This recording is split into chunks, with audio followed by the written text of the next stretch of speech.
So, what's it gonna be? Antman. Dude, you know it's not cool, Kang, because he has a scar down his eye. That's exactly what I was thinking. This is serious Kang now. Yeah.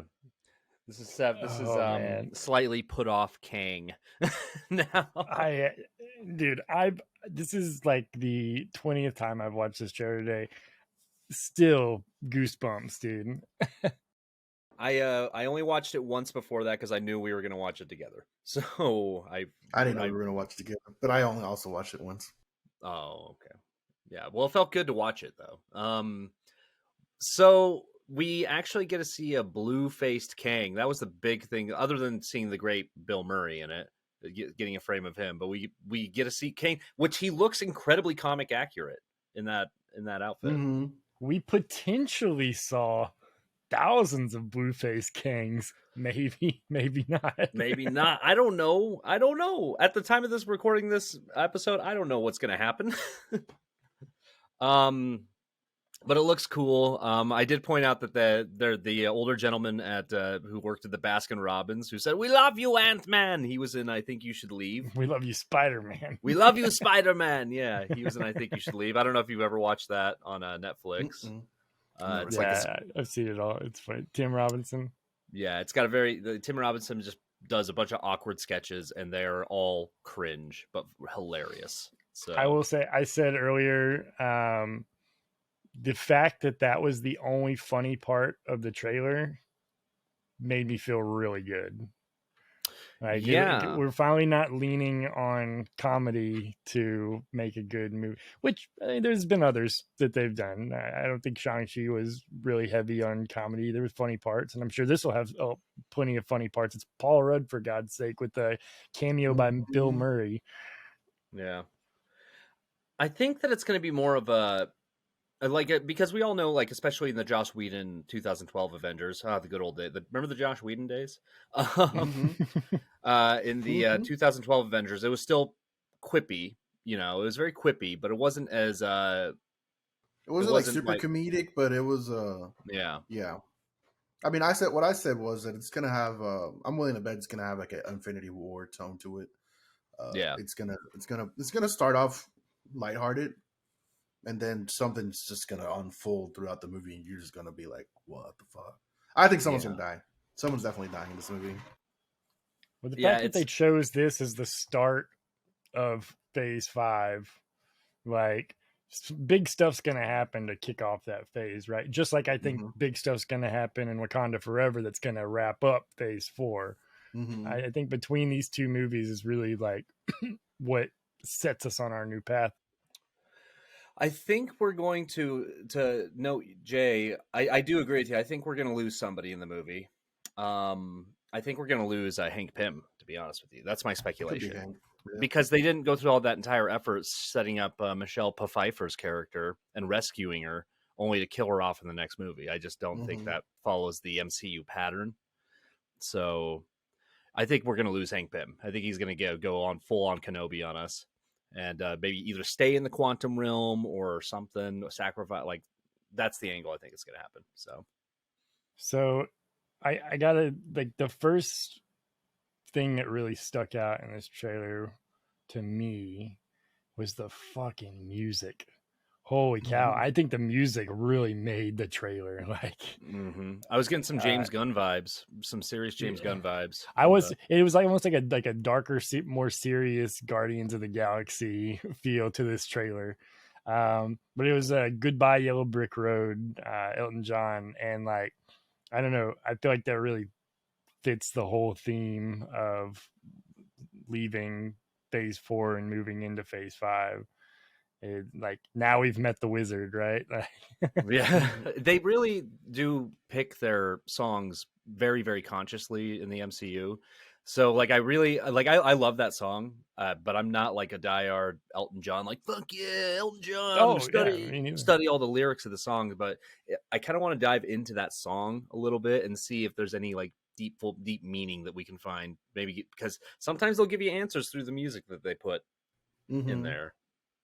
So that's my homework. Yeah, so This was a not much, but quite different trailer than what we talked about before that came out of D23. There was a lot of parts in D23 that seemed darker than this, like when Kang told Scott Lang, are you an Avenger? Did I kill you? Yeah. I think I think we're going to get a little bit of each. I think we've only gotten the nicest we've only gotten Cool Kang so far, an actual Kang. So I think we're actually buy your Cool King shirt at Chaotic Pub merch, linked in the description below. So I think we're actually going to see the gravity of what he can and what his variants are capable of, and I think we at the point of when the movie drops, we've been sitting on Jonathan Majors' first Kang for over a year now, and we're all just kind of like sweeping aside. So I think they have to come out swinging with this variant in order to make him seem as impactful, if not scarier, than Thanos on screen. Yeah, they're gonna have to really introduce him because this is the guy that's supposed to be the next Thanos in a lot of people's eyes. Mm-hmm. So he's gonna have to come big soon, which is why I think someone's gonna die. Probably, I really liked your answer earlier. And Inca in our chat asked, "Do you think this Kang that we saw in the trailer is going to be the prime Kang?" The Avengers I don't think it's. I think we might get hinted at him at the end. I don't think it's the one we're gonna meet. I think it's probably the post credit scene is gonna be something about like the Kang that we meet. Like maybe he gets beat up or something, and he goes to the Council of the Kangs and he's like, "We've got an issue or something." Yeah, and then I like that theory a lot. Yeah, I liked Ghetto Fusion's answer to Inca's post, though. I'm not the intellectual, and it's just a picture of our cool Kang below. That's the prime Kang. Yeah, this and I was thinking about that, and like we've had a lot of speculation up until this point of like what caused all of this, and you got Doctor Strange casting that spell that kind of broke into the multiverse. You got Wanda doing all her crazy shit that's messing with reality and going through the multiverse. I think this even more so makes me think that it really was Sylvie killing He Who Remains that kind of kicked this off, and that's what allowed all these other events like Doctor Strange casting the spell to happen, and the TVA didn't get involved, right? Mm-hmm. Yeah, I'm seeing a lot of people really kind of starting to shit on the MCU a bit because of like how like out there it's starting to get, and myself included, like, as I do kind of miss the Iron Man days when it was a bit more grounded. But the beautiful thing about the MCU is like they were slowly introducing things that they would expand upon, and with the characters, we as audience members are starting to see the bigger picture as well. Mm-hmm. Which, so I honestly commend it. I think it's kind of great that we're getting this. I just hope that the rest of the general populace understands that and looks at it the way I do, because it's because this is cool. They have so much. They have the capability to take the literal like logic of comics and just put it directly on the screen now, which is dope. What are some of the general population of nerds that aren't super invested but invested enough to bitch about it? Like, what's their main complaints? Is that it's too quippy and that it's ultra woke and all this kind of stuff? I didn't see any signs of any of that in this trailer. No. Do you know what I mean? Like, no.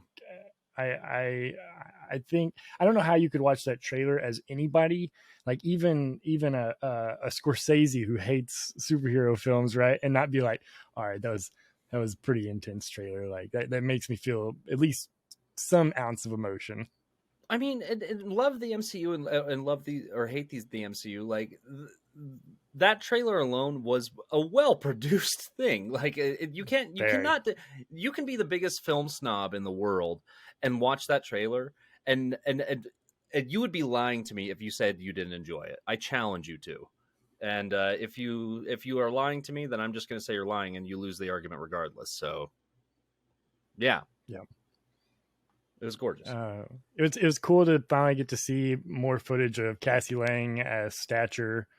I'm excited to see more of her in action. I'm patiently awaiting when we get Young Avengers and get to see them come together and get into action. Did we get any MODOK inklings in that trailer at all? No MODOK trailer? No, nothing MODOK related. Damn it. Let's see how that's going to look like. Wonder what he's there's there's speculation that maybe they just held off on that because they haven't nailed down exactly what he's going to be, or that they don't want to give away too much too fast. But I don't know. I'm happy with what we got. You know, yeah, me too. Won't ask for too much. I mean, I wasn't even asking for it yet. So, and then the fact that we got it, I was not expecting this today. You hit us up about noon, like it dropped, and I was like, within the span of like 20 minutes, that was my first 10 views. Yeah, I was. Right when you said that, Jay, I immediately dropped what I was doing, like without a beat. Like, closed the window I was in it with work, watched the trailer, took the trailer, posted it in our work chat, and said, just because it's my obligatory geek thing to show you, this just dropped 20 minutes ago. and then I went back to work, just in case I did go back to work, boss. Just so you know, if you're listening. It is. I take it. You know, he said he needs Scott Lang's help. Just to wrap these up, it is cool to know that it is another heist movie, which we already kind of assume because that's kind of Scott Lang's whole character. And I'm curious what the little sphere is that seemed to be a big deal that like he placed in the device about midway through the trailer, because it seems like that's going to be a big deal. I don't know, maybe that's the item he's looking for, but I don't know, man. I'm just so excited. I've been saying I can't wait for this movie since we started this podcast. Oh my gosh, it's almost here.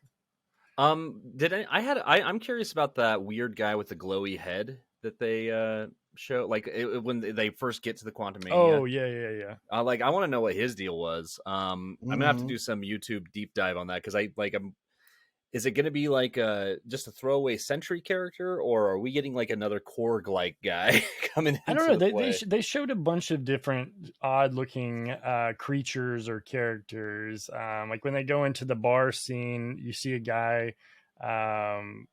You see all different types of creatures. You see one that looks like he's made of like ribbon. You see that weird creature that kind of looks like some alien creature that opens its mouth sideways in that cave. Like, it's definitely a whole new breed of monsters, creatures, and races and species down in the quantum realm. Do you guys think what's her name? Damn it. Janet? Mm-hmm. She met Kang? Is that what she was worried? I do.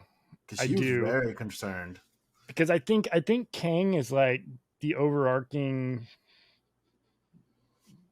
being down in the quantum realm right now, and I think Bill Murray's character is maybe somewhat of like a mayor or governor or some kind of something right down there. I mean, based on his attire in the trailer, he serves Kang somehow.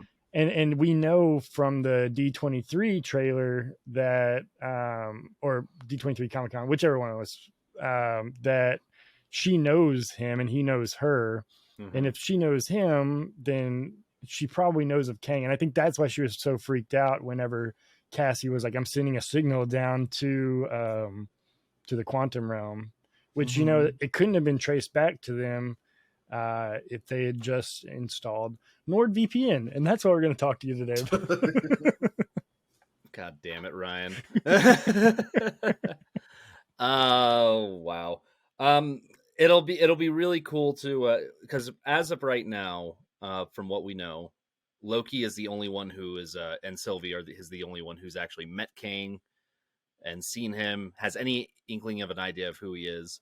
Right. So like in Infinity War, it's all gonna happen because of Scott Lang, you know. So it's starting like it's gonna start with him, and I think honestly we're gonna get some really fun comedic moments of him telling the Avengers about Kang, because I think it's gonna be another like, oh yeah, because he gets treated awful by the Avengers, quite frankly, and they're all going to be like, yeah, sure, Scott, whatever, man. Okay. So I think we're going to see a lot of that fun. I'm excited for it. Don't you need to get back to Baskin Robbins, Scott? Yeah, some line along the lines of that. Ice cream sounds good now. All right. Well, man, I'm excited for this. I know you guys are excited for this. I want more trailers. I want more everything. Part of me was like, oh, I can't wait to go into this movie blind. And part of me is like, just show me everything in trailers. I don't really care. I just want more. All right. Well, we'll catch you later this week for our normal episode where we'll be talking about House of the Dragon. For now, we'll leave you with a little 5 millisecond snip of that amazing song in the trailer. That's it. Have a good night.